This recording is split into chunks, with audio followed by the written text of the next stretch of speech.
नमस्कार, बहुत स्वागत है आपका अपने चैनल में। मैं सुचेता। सनातन धर्म में हिंदू परंपरा में पितृपक्ष का एक बहुत ही महत्वपूर्ण स्थान है। यह पितृपक्ष का जो समय होता है अपने पूर्वजों को कृतज्ञता व्यक्त करने का, उनकी शांति, उनकी सुख के लिए, उनकी असेंशन के लिए हम इस समय का चयन करते हैं। ये बहुत महत्वपूर्ण समय होता है और आज हमारा विषय यही है कि ज्योतिष शास्त्र, ऊर्जा विज्ञान, वास्तुशास्त्र का पितृपक्ष से क्या संबंध है और आगे भी कुछ ऐसे ग्रंथ हैं जिसके बारे में हम चर्चा करेंगे, उसमें क्या कहा गया है और पितृपक्ष इतना महत्वपूर्ण पक्ष क्यों होता है, इसे जानेंगे। ये पहले समझना होगा कि सनातन धर्म मानने वाले सनातन धर्मी ही मात्र पितृपक्ष को नहीं, मतलब पितरों की इस प्रसन्नता के लिए, शांति के लिए इस परंपरा को नहीं निभाते। अभी तो जितने भी धर्म के लोग हैं, जैसे मुसलमान हैं, क्रिश्चियन हैं, आदि भी जो लोग हैं, वे भी अपने पितरों की सुख और शांति और उनकी असेंशन के लिए उनके कब्र में जाकर अनेक प्रकार के जो भी उनके निश्चित दिन में और जो उनके रीति रिवाज होते हैं, उन कर्तव्यों को ये पालन करते हैं। हाँ, इसका कहने का अर्थ है कि हम किसी भी धर्म के, पंथ के, मत के लोग हो सकते हैं, परंतु रीति रिवाज परंपरा अनुसार अपने दिवंगत परिजनों की श्रद्धा हेतु उन्हें उनकी शांति के लिए यह परंपरा हमें निभानी ही चाहिए और इससे सब निभाते ही आए। परंतु आप देखेंगे कि आजकल थोड़े ज़्यादा पढ़े लिखे, जो अनपढ़ जिसे कहना चाहिए, ज़्यादा पढ़ लग जाते हैं और अपने ही धर्म को, अपने परंपरा को, ज्योतिष, वास्तु, आयुर्वेद, योग आदि जो हमारे ऋषि मुनियों के, जो सिद्धों के ज्ञान का मजाक उड़ाने लगते हैं। वो भी जब इन्हें वे पूरी तरह पढ़ते नहीं, कोई ऑथेंटिक बुक निकाल के जब आप पढ़ेंगे, प्राचीन आप पुस्तकों को पढ़ेंगे, तो उस पर पूरे रीज़न, लॉजिक और विज्ञान के साथ जब इसके बारे में आपको जानकारी होगी, बिना पढ़े आपको इसके विषय में क्या जानकारी होगी, जो हमारे ऋषि मुनियों ने हज़ारों जनरेशन, कई जनरेशन में इनमें इसके ऊपर काम किया है और ये सारे वैज्ञानिक आधार पर है। तो इससे जानना बहुत आवश्यक है। इनके रीज़न, लॉजिक, इनके ऑथेंटिसिटी के बारे में जब लोग जानेंगे नहीं, तो इसके बारे में अनर्गलर बात करने की लोगों की आदत हो चुकी है। तो चलिए अपने विषय पर वापस लौटते हैं। पहले हम बात करेंगे आजकल का लेटेस्ट जो साइंस है, आजकल हर चीज़ के बारे में, जो ऑरा जो की बात करते हैं, कई लोग एनर्जी की बात करते हैं, इसकी एनर्जी पॉजिटिव, नेगेटिव, आपने सुना होगा। ये है साइंस ऑफ एनर्जी, ऊर्जा विज्ञान जिसे आप कह सकते हैं। इसका अर्थ क्या होता है, इसको पहले समझना पड़ेगा। हर चीज़ की एनर्जी होती है, हर वस्तु की एनर्जी है, भले वो लिविंग हो या नॉन लिविंग हो, उसकी एक स्पेसिफिक एनर्जी सात्विक होगी, नेगेटिव होगी या नकारात्मक होगी, तो उसका असर आपके, उसका प्रभाव पड़ेगा ही आपके जीवन में। जैसे हम बात करते हैं चक्रों की एनर्जी, हर व्यक्ति के उसके चक्र की क्या क्या एनर्जी है, उसकी ऑरा, इस तरह से आपने सुना होगा। तो इन चीज़ों को जब हम नापते हैं, तो ये जो एनर्जी, जो हम इसको देखते हैं, तो इसे जानने का जो साइंस है उसे हम ऊर्जा विज्ञान कहते हैं। ये बहुत ही प्राचीन विज्ञान है, ये बहुत ही ज़्यादा हमारे ऋषि मुनियों ने, सिद्धों में इसमें बहुत हज़ारों वर्ष काम किया है। पर आज डिफरेंस बस इतना है कि पहले हमारे ऋषि मुनि अपने ही हाथ के स्पर्श से या देख कर ही एनर्जी को, क्योंकि क्लियर माइंड होते थे, उनकी क्लियर और ऑडियो होती थी, तो वो सुन लेते थे, देख लेते थे और एनर्जी वो अपने हाथ से मेजर कर लेते थे।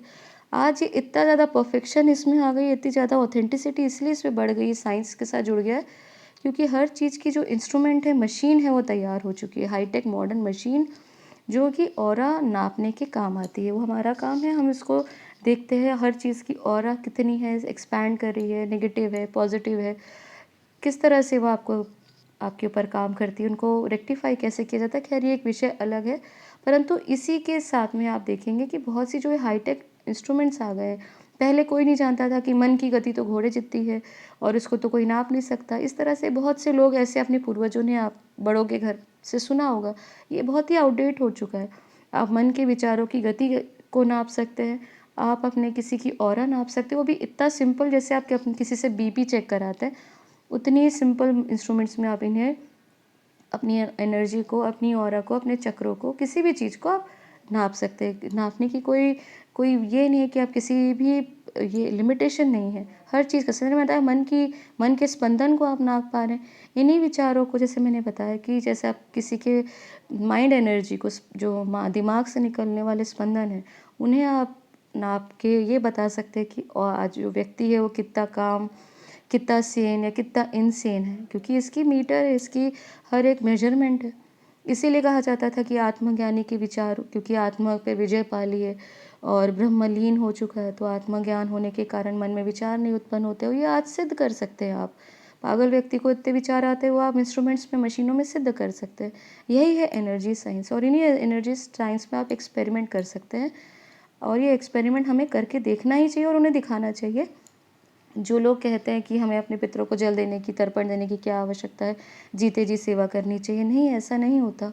आप जब भी किसी, जैसे आप कोई खाद्य पदार्थ या कोई पेय पदार्थ लीजिए, उसकी एनर्जी मेजर करिए और उसको, उसी वस्तु को, उसी खाद्य पदार्थ को अपने पितरों को बड़ी श्रद्धा और भक्ति के साथ उन्हें, अपने पूर्वजों को समर्पित करें। उसके बाद दोबारा फिर उसकी जो फूड, जो आर्टिकल आपने जो भी दिया है, उसकी एनर्जी नापें। आप देखेंगे कि उसकी एनर्जी पूरी तरह ज़ीरो हो चुकी है। और ये क्या होता है, ये एनर्जी ट्रांसम्यूट हो जाती है। जैसे भोजन आप खाते हैं तो क्या बनता है आपके शरीर में, बायो एथिक एनर्जी बनती है।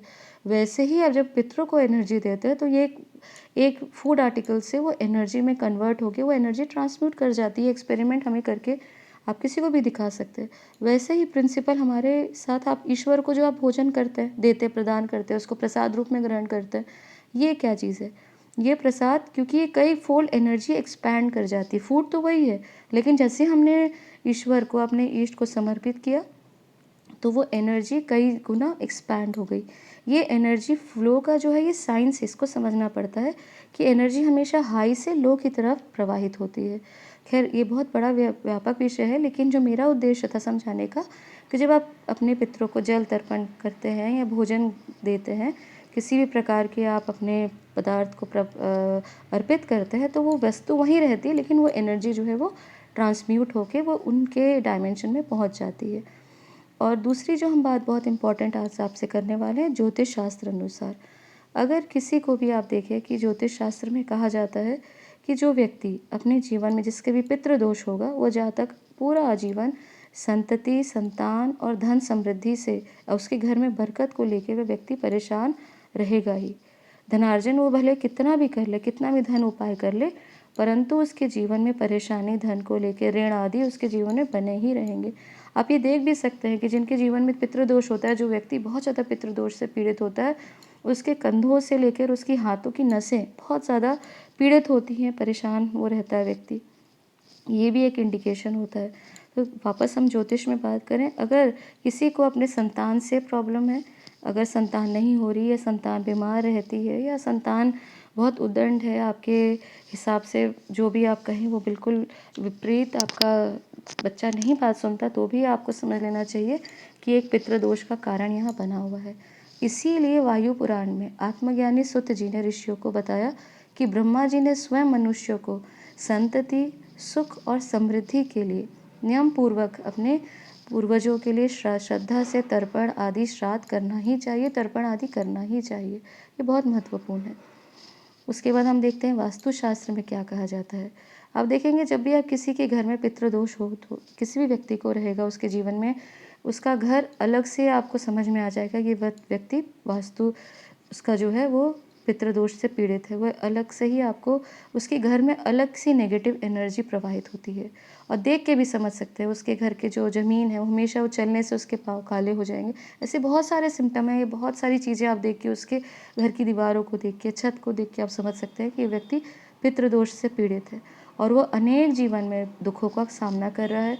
हर छोटे से छोटे काम उसके बनते बनते बिगड़ जाते हैं, या वो अपने जीवन में सक्सेस का जो है चाह के भी वो अपनी कोई भी चीज़ को अचीव नहीं कर पाता। तो ये भी एक बहुत बड़ा कारण है। अगर वास्तु दोष भी है, पितृपक्ष का समय है, आप इसका पूरा लाभ उठा सकते हैं। आपके घर के वास्तु दोष ऑटोमेटिकली, अगर आपका दोष खत्म, तो आपके घर की प्रॉब्लम्स भी, घर का जो एनवायरनमेंट है, एनर्जी, वो भी ठीक होने लगती है। और ये बहुत बड़ा आपके पास, अगर धन खर्च करने के लिए, व्यय करने के लिए अभी आपके पास अभी आर्थिक स्थिति नहीं है, आप नहीं कर सकते, दक्षिणा नहीं दे सकते, या आपके पास कोई ब्रह्मज्ञानी या विद्वान ब्राह्मण आपको नहीं मिल पा रहा, या किसी भी कारण की आप उसको अभी दक्षिणा नहीं दे सकते, तो आपको क्या करना चाहिए, ये है वराह पुराण के 16वें अध्याय का 98वां श्लोक में आपको पढ़ के बताती हूँ। और इस पर क्या लिखा है वराह पुराण में, कि अगर यदि ब्रह्मज्ञानी विद्वान ब्राह्मणों को आप भोजन नहीं करा सकते, आपके आर्थिक स्थिति नहीं है तो एक दिन गौचारा की व्यवस्था करें, पितरों के निमित्त गाय को चारा खिलाए पूरा एक दिन का। यदि किसी कारणवश यह भी संभव ना हो तो तर्पण जल तो जो देते ही हैं वो पूरी तरह आपको जल को श्रद्धा से अपने पितरों को, पूर्वजों को तर्पण करें, जल प्रवाहित करें। अलग अलग नियम हैं, आप सूर्य देव को भी जल दे के और तर्पण के माध्यम से भी जो आप करते हैं इसको अपने निमित्त, अपने पूर्वजों के निमित्त करना ही चाहिए। और ये सरल है, ये महिलाएं पुरुष सभी कर सकते हैं और दिवंगत पूर्वज को आप सुख और शांति प्रदान कर सकते हैं। और इससे आप देवता, ऋषिगण, पितृगण को आराम से उनकी मोक्ष की, उनकी उन्नति, उनकी शांति के लिए प्रार्थना करें। अगर किसी कारण यह भी संभव ना हो, क्योंकि कई बार हमें लगता है कि हमें इसमें मिश्रित करने के लिए जवा, काला तिल, चावल आदि, यह भी परिस्थिति ना बन जाए, कोई किसी कारण से ऐसा हो कि आपके पास कुछ भी व्यवस्था ना हो, तो आप एकांत में या सूने वन में जाकर सूर्य नारायण के समक्ष हाथ उठाकर अपने बगल को दिखाते हुए सूर्य नारायण से प्रार्थना करें कि आप मेरे पितरों को, और पितरों से भी प्रार्थना करें कि आप जो मैं, मेरे पास अभी व्यवस्था नहीं है, मैं किसी प्रकार की अभी आपके लिए कोई वस्तु, द्रव्य आदि आपको नहीं समर्पित कर सकता। आप अपने पितरों से श्रद्धा से और कृतज्ञता से प्रार्थना करें कि मेरे ही जो ये असमर्थता को मुझे क्षमा करें, और श्रद्धा भक्ति से जो मैं आपको अपनी भक्ति और ये जो प्रेम है आप उसे ग्रहण करें और इसे ही तृप्ति लाभ समझकर इसे आप शांति को अनुभूत करो। ये भी आप कर सकते हैं, बहुत सारे द्रव्यों की नहीं, जल से ही आप करें, उससे भी आप अपने पितरों को शांति प्रदान कर सकते हैं। साथ ही बहुत आवश्यक है ये जानना कि द्रव्य तो आप प्रदान करते ही हैं, परंतु एनर्जी यहाँ बहुत ज़्यादा मायने रखती है। अगर आपको असेंशन क्रिया आती है तो ये बहुत अच्छा है कि इसे इस समय अपने पितरों को असेंशन करें, पितरों को ऊपर हायर और डिवाइन डायमेंशन में जाने के लिए उनके लिए प्रार्थना करें, उन्हें एनर्जी के साथ में जोड़ें, और ये बहुत ही उत्तम माध्यम है। परंतु अगर किसी को ये क्रिया नहीं आती तो आप मात्र गीता का 7वां अध्याय का पाठ बड़े मन से अपने पितरों के निमित्त इसका पाठ जरूर करें। गीता का 7वां अध्याय, इसे करना बिल्कुल मत भूलिए क्योंकि ये बहुत महत्वपूर्ण है। इससे भी आपकी पितरों को बहुत पॉजिटिव एनर्जी मिलती है। उसे जो उसका पुण्य है वह अपने पितरों को ही अर्पित कर दें। बहुत छोटा सा गीता तो सिर्फ मात्र 18 अध्याय, उनमें से एक ही अध्याय आपको करना है, तो कितना सरल है ये और कितना कम समय लगेगा। और इसके लिए आपके पूर्वजों को, पितरों को, कितनी दिवंगत आत्माओं को शांति प्रदान होगी। तो इसको आप ज़रूर करें, रोज़ करें, सबसे अच्छा है। अगर ये भी आप कर सकते हैं, और साथ ही साथ गरुड़ पुराण को, ये कहा गया है कि गरुड़ पुराण हर व्यक्ति को, हर मनुष्य को, महिला हो या पुरुष हो, उसको जीवन में एक बार गरुड़ पुराण पढ़ना ही चाहिए। ये बहुत छोटा सा है, इसको पढ़ने में आप आराम से कुछ ही घंटों में आप इसे पढ़ लेंगे। और इसको अगर अपने पितरों को निमित्त रख के इसको आप पढ़ें और इसका पुण्य अपने पितरों को दे दो, तो इससे भी उनकी असेंशन क्रिया में उनको बहुत लाभ प्राप्त होगा। ये भी बहुत आवश्यक है कि गरुड़ पुराण का एक बार आप अपने लिए भी करें और अपने पितरों को भी इसका निमित्त, इसका पुण्य दें। तो इस तरह से आप इन पुराणों को, इन बाकी तो वायु पुराण, मनुस्मृति, जैसे गरुड़ पुराण में तो बहुत पूरा ये डिटेल विषय ही है गरुड़ पुराण में, तो इसके श्रद्धा निमित्त इनका तो पाठ आप कर ही सकते हैं। अगर आपको बहुत ज़्यादा विषय, मंत्रों की या नियम की विधि आदि जाननी हो तो आप नित्य कंठ पूज्य प्रकाश पुस्तक को भी पढ़ सकते हैं। और ये बहुत सरल है, सहज है अपने जीवन में, अपने सुखों के लिए, अपने पितरों से क्योंकि हम जुड़े रहते हैं, हमारा कनेक्टेड रहता है, एनर्जी से हम जुड़े रहते हैं, तो इसलिए इन नियमों को हमें मानना चाहिए और इसको एनर्जी रूप में भी आप अपने जीवन में होते हुए देख सकते हैं। और अगला वीडियो हम बिल्कुल प्रयास करेंगे कि पितृपक्ष का यह समय इतना उचित हमारे ऋषि मुनियों ने क्यों रखा होगा, यही साल का जो समय है वो पितृपक्ष का क्यों होगा, इसे भी हम समझने का अगले वीडियो में प्रयास करेंगे। और ये जानकारी यहीं तक। अगर आपको हमारा ये विषय अच्छा लगे, ज्ञानवर्धक लगे, तो निश्चित ही हमारे चैनल को सब्सक्राइब करें, वीडियो को लाइक करें। धन्यवाद।